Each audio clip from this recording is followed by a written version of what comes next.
Hello. Welcome to my channel. Ang content ko ay para sa mga nakabili ng ng ng two-way radio na Quansheng. Ganito. Yan, Quansheng. Quansheng. Yan, Quansheng. So lahat ng mabibili nyo ngayon ito, lumalabas sa online, sa market, version 3. Na hindi siya supported ng Exumer firmware. Hindi na siya supported kasi that was 2 years ago. Na pag finlash mo siya ng Exumer firmware 0.22, magba-blank screen siya. So, pag nagawa nyo yun, kala nyo sira. Pero blank screen siya. So, pag nagawa nyo yung ganun, huwag nyo tatapon yung two-way radio nyo. O padala nyo sa mga gumagawa na marunong. Eto, tuturo ko sa inyo yung bagong firmware. Hindi siya Exumer. Na-discover ko lang din siya sa YouTube online. So, ito yan. Yan. Yan ang specific for version 3 UBK5. Ito K6 to. Pero ang totoong nito, parang ni-resale lang nila to eh.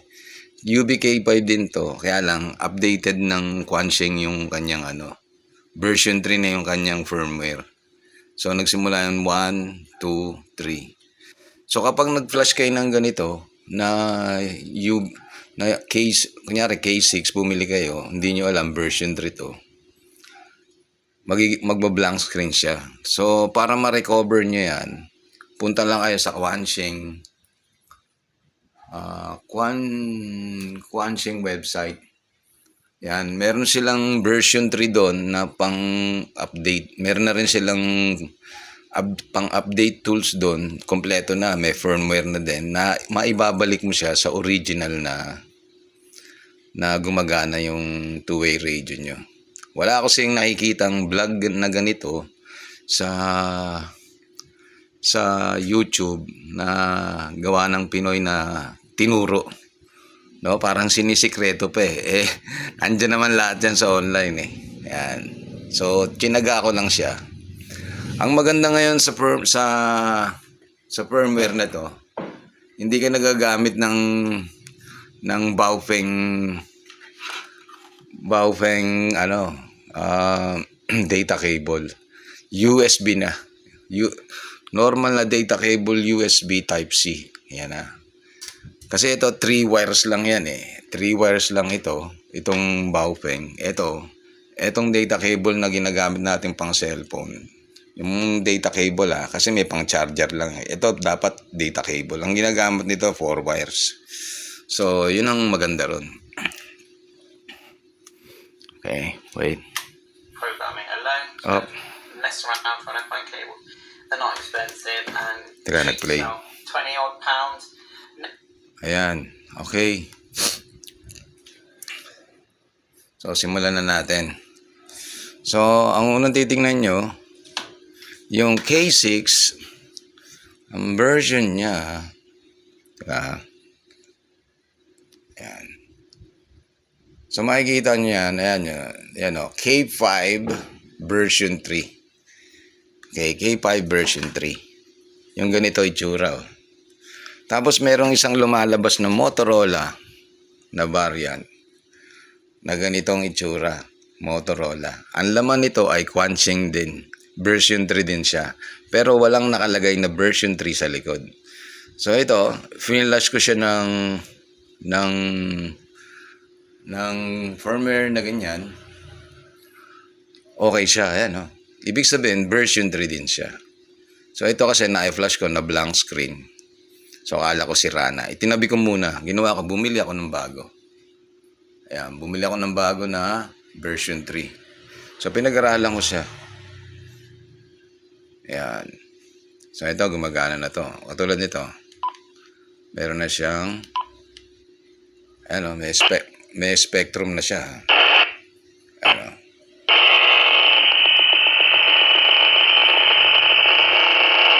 Okay. Ano? Okay. So, simulan na tayo. So, ito, K6. UBK5 din siya na version 3. So, kung gusto mong maka-experience ng yung sinasabi, ang kanilang features din yung yung frequency spectrum analyzer eh. So, gusto ko lang din ma-experience. Kaya, ngayon, itinuturo ko para, kasi maganda tong radio na to eh. Pwede siyang,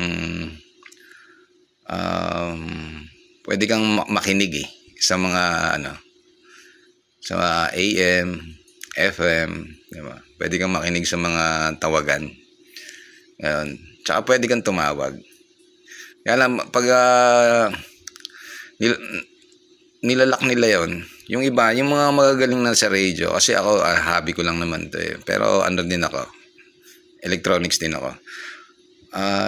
Yung iba kasi, magagaling dito na pwede na-unlock nila. Itong firmware na to, pwede mo ay unlock all. Unlock all. Kaya lang, bawal yun eh. Bawal yun. Naka-designated lang ang frequency na pwede kang tumawag. Na pwede kang mag-transmit. Na kailangan may lisensya ka kung gagamitin mo yung ibang So, yung iba, receive ka lang. Hindi ka pwede mag-transmit. Bawal yun. So, paalala lang yun. Okay? So, ito na. So, punta kayo dyan, sa, siguro add ko na lang yung niyan, yung links niyan. Ayan, punta kayo dyan. Teka, kakasama muna natin to, Ayan, kinasa ko na. So, ayan ang itsura ng K6. Yung K6, may kulay yung kanyang screen. Ayan, may kulay yung kanyang screen. Kulay, actually, dilaw yan eh. Ay, pala, orange. Okay, binuhay na natin.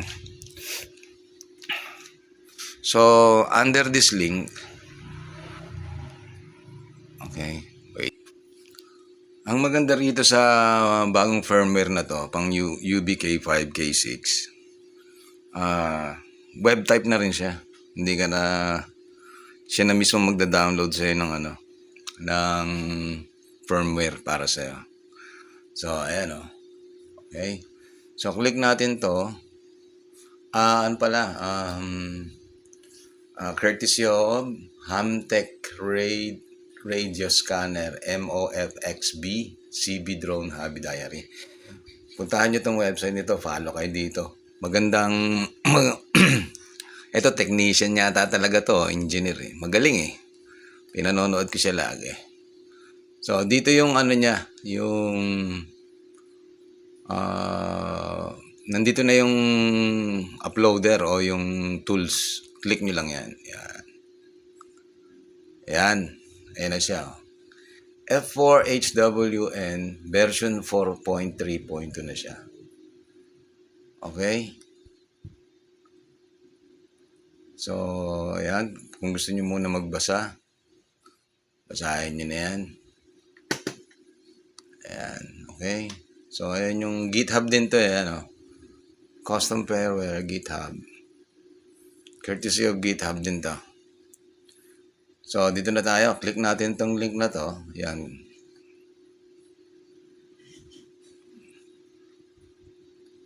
Up. Yeah, balik tayo. Mali yata. Alright. Click tayo ulit. Ayan. Baba tayo. Baba. Ito, yung web-based tool. Ayan, web-based tool. You flash. Meron siyang, okay, wait. Okay. Naglobat ako. So, UV Tools K2. Click nyo yan. Ayan na. Lumabas na siya. Okay, bago kayo mag-flash, kailangan i-restore ay i-dump mo nyo muna yung calibration ng cellphone. Para pag ibabalik nyo na siya sa ayaw nyo na, gusto nyo na uling mag stock firmware. I-restore nyo muna bago kayo i-flash nyo yung stock firmware. Yung configuration, yung calibration niya. Okay? So, teka, ikakabit ko muna yung USB. Gagamit na tayo ng USB. Ayan, USB siya. Type C. So, dito, may USB Type C rito. Ayan, USB Type C. Hindi na tayo gagamit ng cable na ganito. Ito pang lang to pang chirp lang to Kung gusto mong baguhin yung mga programs mo. Ayan. Okay. Dali lang. Okay, kinabit ko na. So, buhay yung cellphone pa kasi magda-dump tayo ng download or dump calibration. Isi-save, ibig sabihin isi-save. Okay. Okay. So pag naikabit nyo na yung USB cable, punta kayo dito sa control panel. So open nyo yung control panel para malaman nyo yung USB port. Kailangan nyo malaman yung tatanungin na yan So dito nyo dito sa port COM and LPT. Yan, pull down nyo yan. So ayan, makikita nyo rito yung USB serial device COM14. So memorize that, COM14. So sabi niya i-dump. Buhay yung radio. Okay, make sure it's yan. So dump. Show console. Okay. So ayan extract calibration data from your UVKB version 3 or UVK1. So dito tayo, okay. So dump calibration. So tatanungin niya ngayon yung tiningnan nating okay, ito. K1 CPS COM14. Yan. Just click connect. Ayan na. Dump complete. Calibration data saved to file. So, saan niya dina-download yun? Ay, pa lang pala dinownload niya. So, ida-download mo pa yung data. So, ilagay niyo sa folder. Ayan, ito. Dito niya nilalagay sa downloads. So, para maalala nyo, i-rename nyo na lang yan. Yan, rename nyo ng K6. Lagyan natin K6 ha. Para kung gusto nyo nang ibalik sa dati, para yung calibration, napag-alaman ko na yung calibration niya, kasi may mga calibration tong radio yung mga frequency calibration, hindi lang basta-basta binubuo yan. Meron siyang program na So ayan, so nandyan siya sa download. Okay, then balik na tayo dito.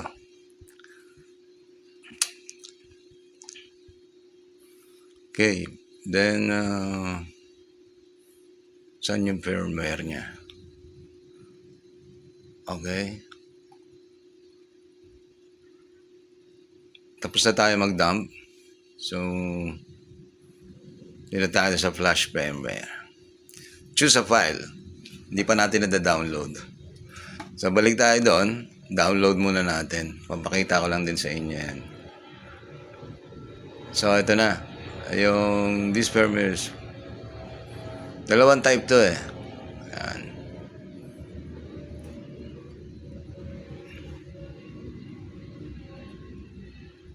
Okay. Tingnan natin Okay, hindi ito, hindi ito. Balik tayo. Custom firmware. Ayan, tayo sa latest. Saan na?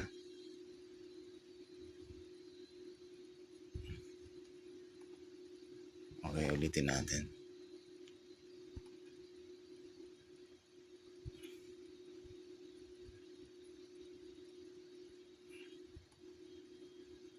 Ayan na. Saan na? Teka lang. Teka, babalik ako. Okay. Naligaw lang ako. Balik tayo. So, pag-click mo nito, ulitin natin ha. Ayan. Version 3 software. So, bibigyan ka niya ng option. Ito. Ayan. Fusion Edition. Ito tayo. Version 3. Ito yung para sa mga old model K1. So, dito tayo. Ayan, nakalagay, naka-highlight ha. Only for UBK5 version 3. Pag ginamit mo daw yung ibang firmware dyan, maaring totally dead na yung ano mo. Yung two-way radio mo. Totoo naman, kasi sa computer ako eh. So, pag kinalgahan mo ng ano yan, ng ibang version yan, maaring masira yung kanyang EEPROM dyan. So, click mo yan, version 3, kasi version 3 yung ano natin. So, automatic, ilalagay niya na yung K5 version 3. Fusion version 4.3.2. That mean, diba? Automatic na. So, hindi ka na magda-download. Via web na yan. Okay? Tapos, ilagay natin sa download mode. Ito. Ang paglalagay sa download mode, alam nyo na to, di ba? Kasi mga expert kayo sa radyo eh. So, patay muna natin. Pindutin nyo yung PTT. Tapos, turn on nyo. Ayan. Ayan, okay. Okay na. So, kailangan steady light yan ha. Ayan, steady light. Isog natin ang konti. Ayan, para makita nyo. Kailangan steady light yan. So, ayan na. Nandinig nyo na. Nag-twink. Gumano na yung Windows. Ibig sabihin yan, established connection yan. Sa Splash firmware, tapos tatanungin niya uli yung COM port. So, yung COM port natin, 14. Connect. Pag kinonect mo na yan, magpa-flash na yan.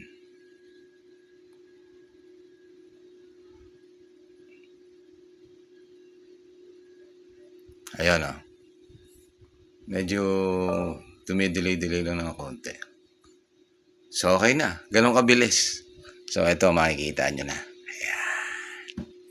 Ayan na siya, Brad. Teka lang ha. Oo. Kasi ito, pag naka-default siya, teka, babalikan ko kayo. Papatayin ko lang yung flash ko kasi hindi natin makita. Ayan. Ito, back to exit.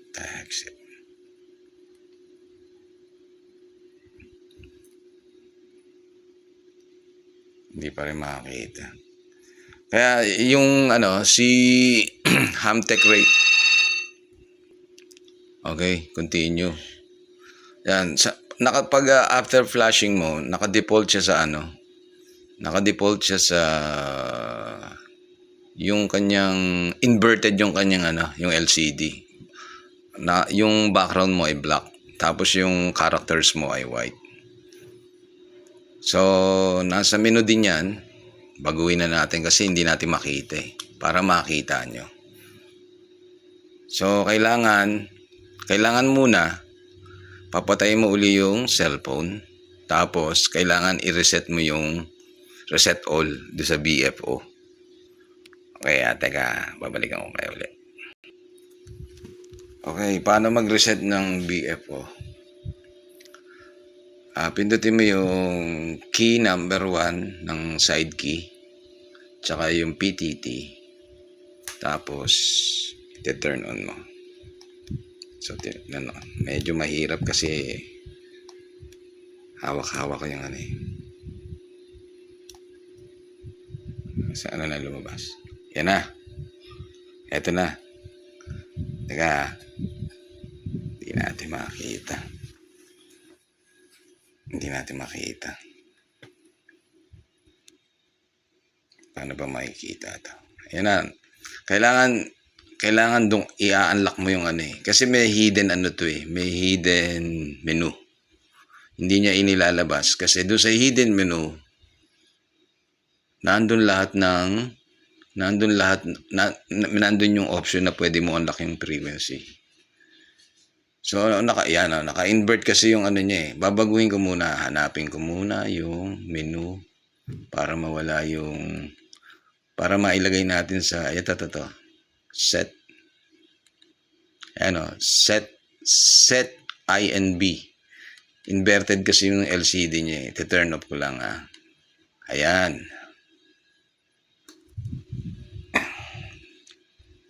Okay. In-off ko na siya. Pero hindi pa rin makita. Teka, hindi ko makita, brad eh. Mga karadyo, hindi ko makita. Pero yan, tinanggal ko na invert. So,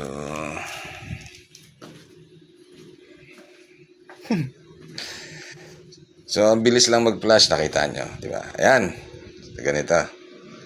Medyo may loko-loko yung aking camera ng cellphone. Ayan na. Diba? So, kailangan nyo i-reset yung BFO. So, kung meron kayo nito, alam nyo na yan. So, hindi ko napapakita. I-reset ko lang ha. Kasi yun nakalagay sa ano eh. Yung reset, nasa secret code, nasa secret menu eh. Tinago talaga nila para walang makareset. Diba? Pag hindi marunong sa radyo. I-reset ko lang ha. I-reset natin. Yung reset nando sa dulo eh. Ayan.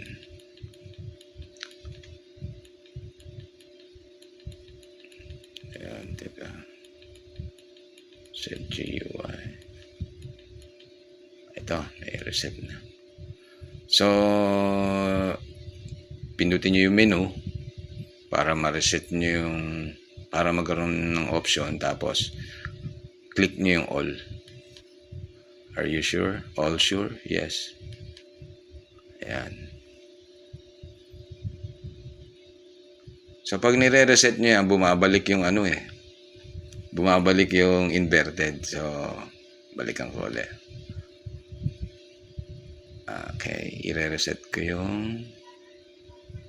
Ay, i-off ko ulit yung ano. Unlock.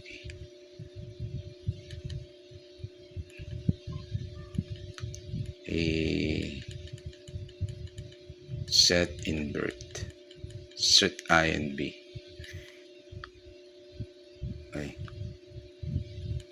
Set INB off. Yan. Set INB. Yung si Ham Radio Tech, gumamit siya ng computer para makita mo, hindi siya nahihirapang mag-discuss ng ganito. Hindi ko na ginawa yun eh. Basta pinaalam ko na lang sa inyo na merong firmware na para dito sa version 3. Okay? So, ayan. Version 3. Ayan na, na-reset ko na. So, ano pa ba ang di-discuss natin? Wala na, yun na lang, di ba?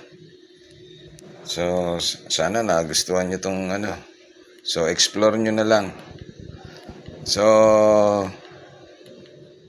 salamat sa panonood nyo. Kung mag-subscribe kayo, okay lang. Kung hindi, okay lang. Basta to, pinaalam ko lang sa mga Pinoy na mahilig mga likod ng radyo.